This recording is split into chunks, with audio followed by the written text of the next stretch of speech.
1 week from today, Thanksgiving, Denver. Why not? Studio Kitchen, Colorado. We're in the lab with these turkeys. Hey! Talking turkey. This can be good. Biker Jim Pittenger. What's going on? Zach Johnston, the Spice Guy. And you know this guy, Chef Justin Brunson, River Bear American Meats. We were hanging out at Lever's Local 4 yesterday. Brand new place, just opened up. We got these beautiful turkeys. Hold one of those turkeys up, Justin. Shake it around. Look at this thing. This is a nice bird right here. Pasture raised, antibiotic free, small family farm out of Minnesota. It's everything you're looking for when you're looking for your Thanksgiving turkey. But you need some brine.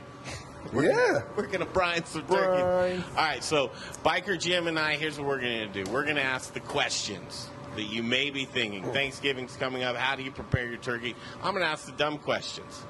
Probably because I don't know the answers. But, Jim, you know all the answers. We're going to give you the microphone. There it is. Are you going to ask me the questions? You're not going to ask me the questions. We're live on Facebook. We're live on YouTube. We're live on Twitter. We're live on Periscope. We've got all the guys in the kitchen. Thanksgiving's coming up right now, and we're going to do you justice with a hyper-local Thanksgiving meal right here. Everybody's together. Let's talk turkey. Do you even TikTok, bro? All right, cool.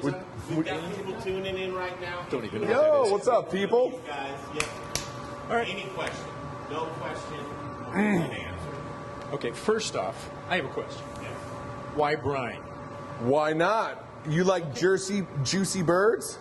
Like I love to impart the flavor of salt and herbs and spices all the way down into the bone of my turkey. I want it to taste just as good on the bone side as it does on the skin side. And so a turkey like that, how big is that turkey? Was that 18 pounds? What do we got here? We got a 17-pounder. Yeah, they're about 18 pounds. So how long would you brine said 18-pound turkey? So what I like to do is I like to use about a cup of brine per gallon of water. And I like to go anywhere from 12 to 18 hours. But then I also like to take it out and let it sit for another 12 hours and air dry afterwards. Okay, so there are several ways to prepare a turkey. Yeah. Which we're going to be doing Saturday. We're going to prepare turkeys these 2, maybe 3 ways. Yeah. Hopefully we don't burn the house down. Again. You like the new stove? Yeah. That's pretty awesome. So, okay, you brine it for 12, 18 hours. Yeah. Air dry for 6 hours, 8 hours as long. Yeah, 6 or even 24 sometimes. I like to let them, it depends. If I'm going to fry my bird, I like to take her out and shake it off real good and then let it sit for about 12 hours. Make sure all of that moisture is out of it before I put it in that hot oil so I don't burn my house down again. Yeah, so I was going to ask you that question. Why does it have to be so dry when you mix it with hot oil? Well, if you put water into hot oil and it hits an open flame, there's this little thing called fire. And it won't be a small fire either. We're talking about 18-foot flames in the air type fire. Next dumb question. How far away do you have to be with ice cubes as you throw them into a hot fryer? Well, you could be very close, but I would suggest being at least 10 feet away if you're going to throw a handful of ice into a fryer. Okay, perfect. And if we're going to fry our turkey, how long are we going for inside of the fryer? You know what? I always like to fry mine till they're cooked perfectly. Is that right? Yeah. That's what I always like to say. You know what? I always bake. I'm a turkey roaster. I'm not a turkey fryer. Okay. And how long do you go for the roasting per pound? I'm a 325 degree guy. Let it sit. And I like to roast. I mean, every bird's different. Every situation's different. But it's about, on a 17-pound bird, it's probably right around 3 hours, maybe 2 hours and 45 minutes. My big thing is temperature, because everybody's oven's different, right? So where I grew up, we didn't have a lot of nice things. So we had this old oven, and it was cold. So I'm a big fan of cooking the turkey till I insert my thermometer into the leg quarter of the bird, and it hits that 100 655, 160 degree, and then pull and rest for at least 45 minutes. I think the rest is more important than a lot of it. I mean, you can rest things here 15, 20 minutes. I rest my birds 45 minutes up to an hour and a half sometimes. And the resting is important because? So when you're roasting this turkey, all the juices are inside of it and they're bouncing all around, right? They're hitting the skin, coming back to the bones, and they're bouncing all around. So that's when it's in that hot oven. You bring it out of that hot oven, they're still bouncing around. You need that, give those juices time to relax and slow down. And that way when you cut into your turkey, you don't lose all the juice. It just doesn't run out. You cut into that thing right out of the oven, boom, all the juice is out of it, and then you got a dry turkey, and nobody wants a dry turkey. Nobody wants a dry turkey. We're doing a lot to keep that from happening. Yeah, we're doing a lot. We're going to brine. We're going to cook it properly. We're not going to overcook it. I also have one huge turkey secret that I do with the breast meat on a turkey. I don't slice it. I cut it in big cubes because they don't dry out as fast. You slice that turkey super thin, it dries out a lot of surface area, right? So the moisture comes right out of it. So I always debone my turkey breast, pull it off, and cut it into big chunks, like, you know, 1.5 inch, 2 inch chunks, and keeps it nice and juicy that way. Your turkey sandwiches the next day are really screwed up looking, I'm sure. Oh, yeah. There's no turkey left over where I'm at. All right, let's do a reset here. We're here with the guys. We're in the kitchen, just doing brine. We're brining right now. Zach Johnston, the spice guy. This concoction that you have right here is all set and ready for sale. Yes. Yeah. Yeah, you can get this at Justin's new store, River Bear American Meats. Yeah. At Lieber's Locavore. It's for sale. There's limited. There's only like 20 of them. Yeah. What's the address, Justin? The address is 2630 West 38. It just opened up. Really cool place. Just for the value alone, go check out Lieber's Locavore. Be sure to check out River Bear American Meats. Yeah, you Impressive can get these setup. awesome Ferndale turkeys there. One of the best values in the city. Fresh turkeys are $3.99. Frozen turkeys are $2.99. We got birds from 10 to 30 pounds. We also just have breasts and legs. So we've had some single people in here. There's like, I just want to buy a leg. So starting on Monday, we'll start to have some parts. Right now, we got fresh and frozen birds. So come on down and get one. And get one of these amazing brine kits. This is a great brine recipe. It's our AP brine. I came up with this recipe about 12 years ago. Salt, sugar, mustard seed, coriander, thyme, bay leaf, and fennel. A little juniper in there as well. It goes great with turkey, chicken, pork. I brine lamb in it, beef. Birthday cakes, hot dogs. I mean, you can pretty much use this thing.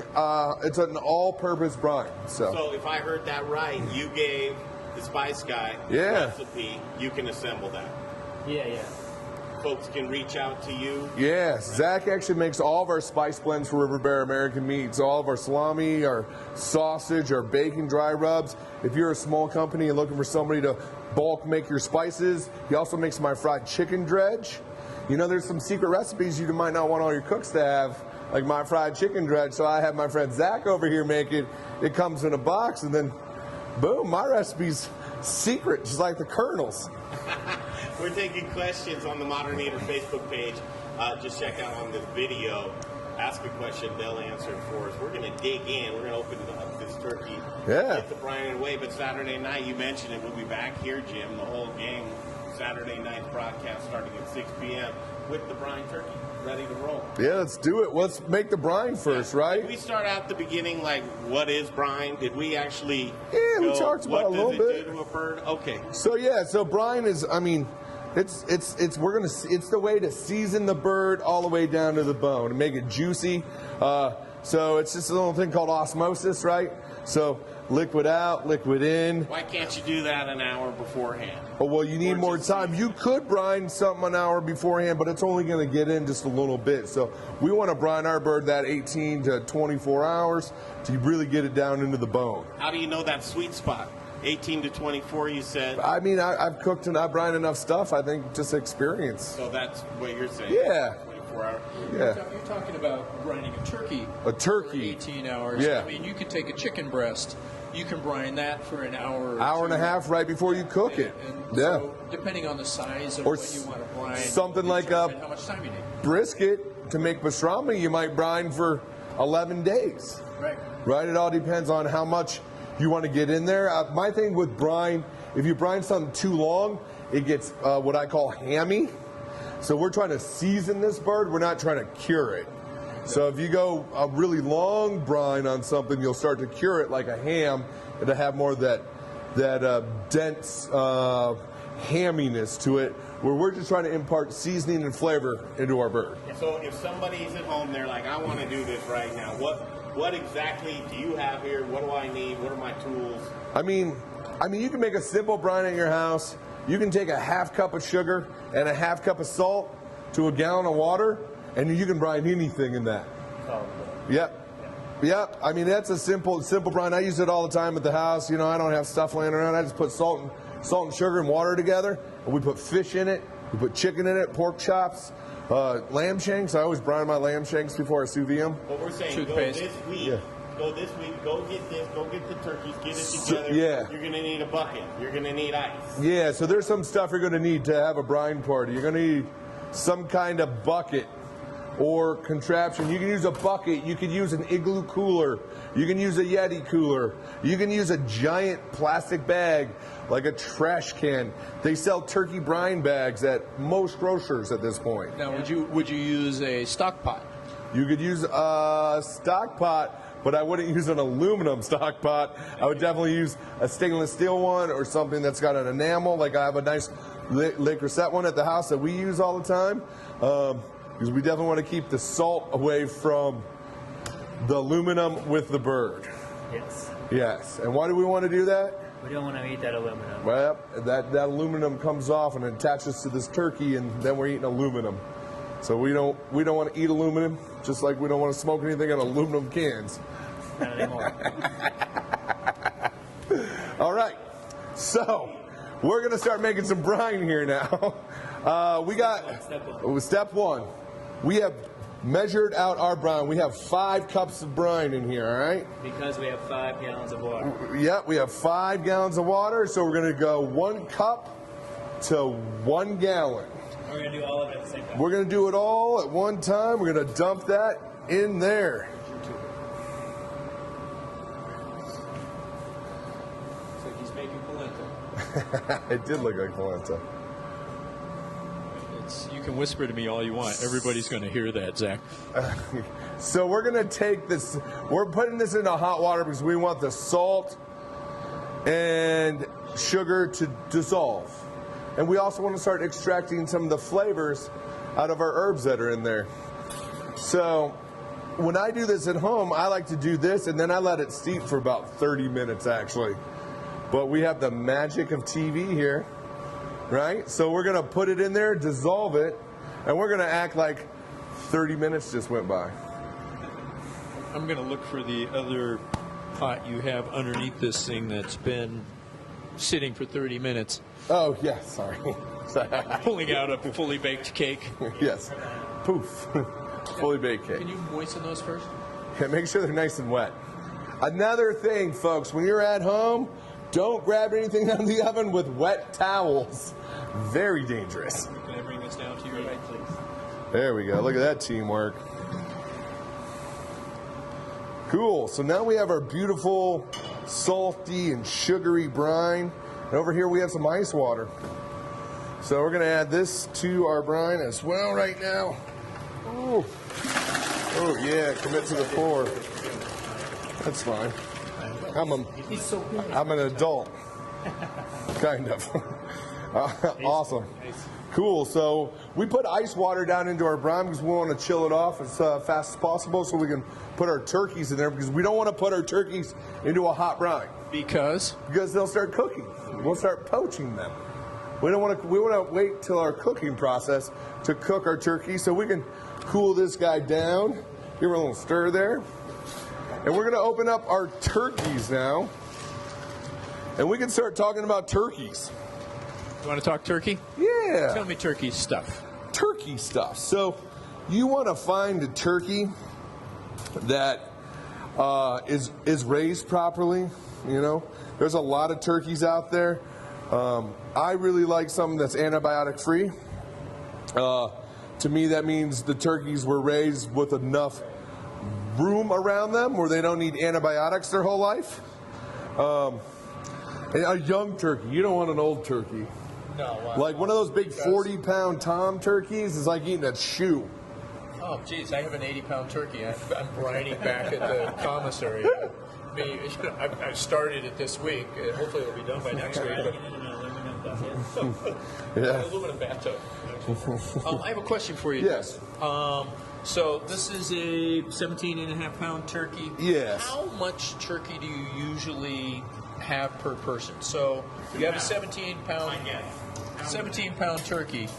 How many people would you feed for that? I mean, it depends what kind of people you're feeding, I guess. Well, if you're feeding people, I mean, I think this 17-pound turkey is really great for about 12 people. It's about 12 people, about pound and a quarter-ish per person.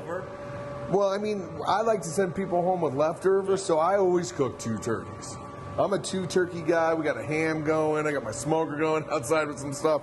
Because we always make so much food, we send everybody home with a to-go container.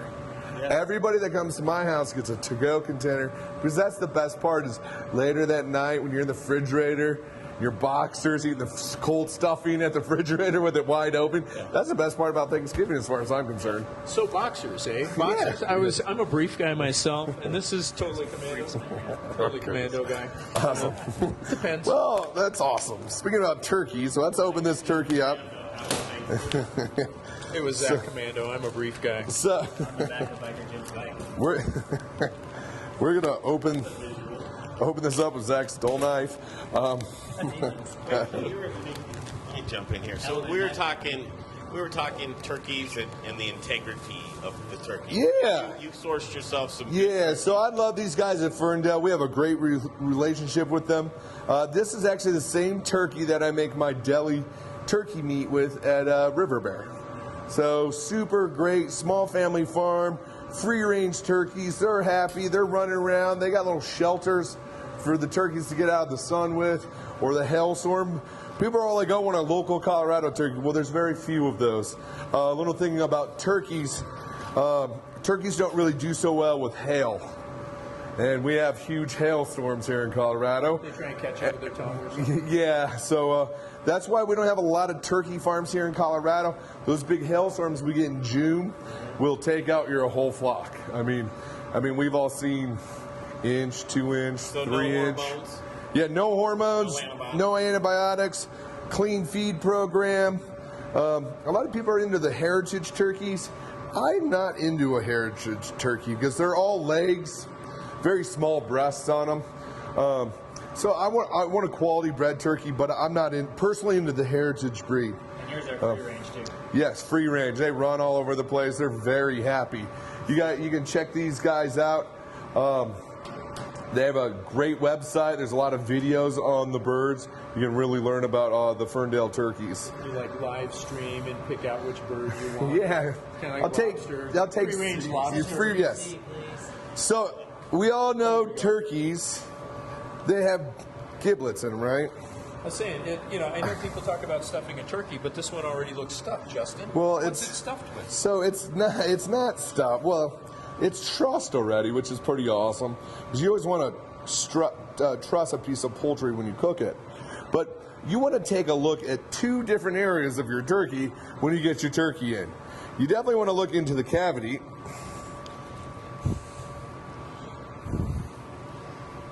Now everybody in the world throws that out, right? This? No. I keep all of this stuff. This is how we make. That's what I figured. Are these ones coming out the other way? I want to see what he does. All right, so we're going to check. This is the first time I've unveiled one of these. I feel like this neck might be attached still.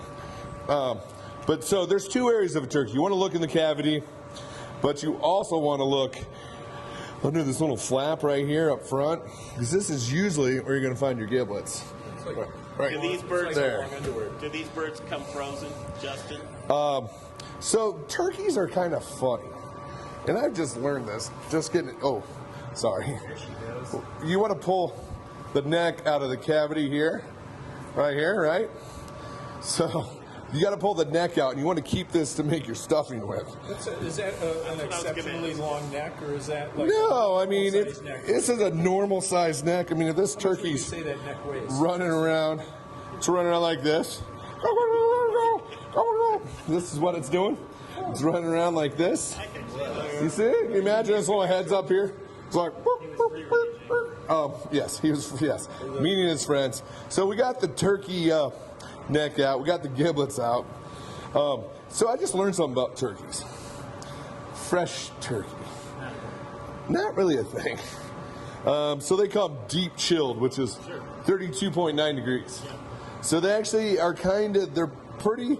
They got like an inch and a half that's frozen down into them, but under that it is fresh. So a lot of people have frozen birds. Yeah. Oh That's man, our problem. I would take out a 17 bird like this and let it sit in the refrigerator for 5 to 7 days. Really, like get on it now. Yeah, get on it now. I mean, that's the last thing you want to do, really, if you're going to deep fry it and try to rush it and not brine it, is to try to put this frosty thing into your fryer, because you are going to start a big fire at that point. So the bird, how long will it last thawed in your fridge?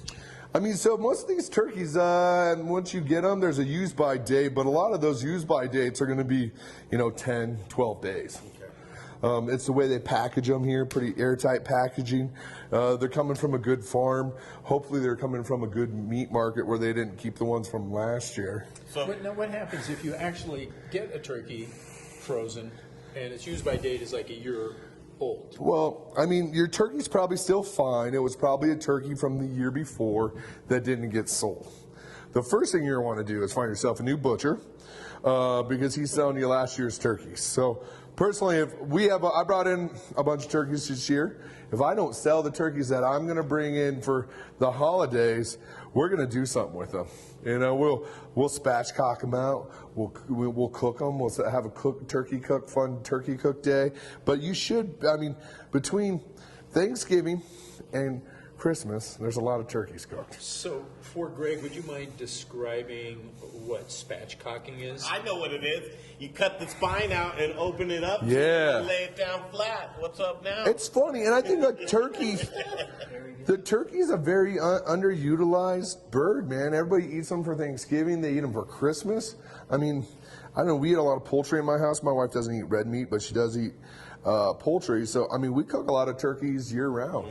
And I got a smoker at the house. I got this beautiful Yoder smoker I got from our friends over at Proud Souls. Proud Souls, what's up? So we'll spatchcock these out. We'll, brine them, spatchcock them out, season them with some dry rub, cook them up. I mean, you got food for your whole family for a week at that point, Is the bucket ready? The bucket is definitely ready. We're going to need another bucket because we're going to take half our brine.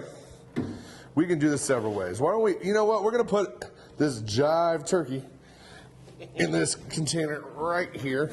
So you want a snug container to put your bird in there. And we're going to use this one. Yeah, I mean, you can use anything. Garbage bag, giant turkey bag, igloo drink cooler. Homer bucket. A what? Depot bucket. Oh, a Home Depot bucket. You can go buy those. Just make sure you wash them out real good with soap and water, right? Sink? Would you use your sink? You could definitely use your sink. I like to keep mine a little chilled. A lot of people are like, well, where am I going to put it once it's in there? Well, most people's garage this time of the year are right around 40 degrees. So as long as you keep this bird somewhere between 40, 45 degrees for the next 24 hours because there's salt on it, you'll be just fine. Refrigeration, everybody freaks out about this refrigeration stuff in this country, but a lot of countries don't even have refrigeration, and people eat meat and live just fine there. So we're cooking it Saturday, right? Now, Yeah. Probably about 48 hours from now. So we're gonna brine this thing, and then how long are we going to leave it in the brine? well, I mean, that's all depend to your liking. I really like. You said 18. Yeah, 18 to 24 hours is what I like. So since we're 2 days away, now we in 24 hours need to come back to this, pull it out of the Pull it brine. out. We're gonna pull it out. We're gonna shake it off, and we're gonna just let it sit in the refrigerator uncovered and air dry on the Do you outside. need to pat it dry or anything? You don't just even. let it in? I don't rinse them. I don't pat them dry. I shake them out. I'll grab them like this, and you wanna. I go like this. You go like this with them. That way we get that cavity, all that brine out of the cavity. Yeah. They really enjoy dancing. Yeah, they love it. They're like, hey, this is fun, Brunson. Do you need to do any seasoning after that? I still do. I put a little salt and pepper, maybe a little paprika on the outside of it just for color. I take mine, I rub it with butter, and I shove lemon and sage, tarragon, a whole garlic clove, a whole onion inside of my bird. Because what happens when you're baking, that creates steam on the inside. It really makes the breast really nice and moist. I'll also take like at least a stick of butter and give this thing a little massage. Yeah, a little rub down. One of the things, turkey, chicken, any bird, but a lot of times once you get done baking it, that the most delicious part is going to be the skin. I mean, and the most seasoned part. So what I do, I lift the skin up and I get underneath the Yeah, skin with some seasoning. you can do that too. Stuff it with River Bear bacon. Yeah, you can stuff it with bacon, sausage. I usually cook my sausage or my stuffing in a different pan than my turkey because I really like a good roast turkey. I also hit the bottom of my roaster with a little white wine, a little water, start really, so it's steaming a little bit, get some moisture content going up in your oven. Really here in Colorado where the humidity is so low. One of the things I really like to do, and it really starts getting your pan drippings going too to make a nice gravy. I was going to ask you that. Gravy is such an elusive thing while we throw this brine on the turkey. Can you talk a little bit about gravy? Is it more than just taking the drippings and Yeah, so I take the drippings that have all this beautiful flavor. We get that going, and then we usually hit it with some stock. And you can make your own stock if you want to. Well, we have to make a roux for sure. So I really like Kitchen Basics chicken stock. It's a really, really, really great store-bought stock. It's made to Scaffier's recipe, which is just real simple. Mirepoix. Oh. This is going to be, messy. Yeah. There we go. Yeah, it's dripping. Still on the way Yeah. to the walk. you don't need to cover it? No, I would leave that guy. Well, we get that thing under there just a little bit. Got a little weight to Yeah. So if if your turkey's going to come up out of there, you might just want to put a little something on. Put a dinner plate on top of it, right? A little dinner plate. We can push this bird right down in there, and it's not going to go anywhere. Yeah, or pestle and mortar. Yeah. There we go. That's fine. It's a perfect turkey weight. So at this point, this guy can go for its little nap. So 18, 24. I mean, if you want more of that hammy consistency, you could go all the way up to 48 hours. I mean, this brine, I really like it. It's a cup of brine to a gallon of water again. That's to me the best possible brine situation for your giant yard walker over here. And then I do have a quick question on salt. Yes. Is there a specific salt you like? Because I brined using pink Himalayan. Yeah. It has too much of a tinny taste for me. yeah. What kind of salt would you recommend for a brine such as this? For brine, we typically go with something more like a kosher or Morton salt. That's probably our go-to for this. Yeah. Anytime you start using some of these more sea salt based salts, all salt is from the sea, right? But Morton's is a little bit more of a commercialized product. You get a little bit more consistency with it. When you do the Himalayan stuff, there's a lot of variances. There's a lot more minerals in all that salt. So some of that stuff you're tasting when you get tin is actually minerals. Right. Yeah, I love Morton's. I know there's the diamond crystal versus the Morton's. I love Morton's. I know it's got the anti-caking stuff in there, but the way it feels in my hands when I'm seasoning something and the coarseness, that's what I love. But, use your favorite kosher salt for this. I would definitely stay away from iodized salt. You don't want to use that ever. Just take it and throw it away, actually. One thing it's really good for is cooking whole hogs. Let's wrap this baby up. Okay, guys, Justin, thanks for your time. Yeah, no problem. Chef showing us how this is done. This is great. This is the collaborations that we love. Justin's got the turkeys. Zach's got the spices. Jim, what are you bringing to the dinner? Delicious desserts. Cheesecake. Am I making dessert? You want cheesecake for Saturday? Yeah. All right. We talked to Jim makes great cheesecakes. I said key lime pie. He said, I don't know. You did say key lime pie, didn't you? How about a key lime? I like, what's your favorite? My favorite dessert, Thanks. I like pecan pie and bourbon. He hates both of those But I things. do make a killer bourbon pecan pie. Okay, So okay. I can make one of those. It's no pumpkin pie. Yeah. Zach Johnson, the Spice Guy, none better. Thanks for putting this together for us again Saturday night, 6 to 8 p.m. The kitchen will be live, lit up. Yeah. You'll be back here. See you guys on Saturday. Yeah, go to Lever's Local for Yeah, come to Lever's Local 4. Come to River Bear American Meats Butcher. We got your turkeys. We got your brine. We got all your meaty needs. Sausages for all your stuffings. We're here for you. So whether you're deep frying, you're smoking, you're baking, Roasting. you're roasting, all kinds of Floating it. Zach likes to boil his turkey. boiled turkey. They boil mine for about 17 hours. All right, your best turkey impression before we leave, Justin. I'm going to leave this one on Zach. What do you got?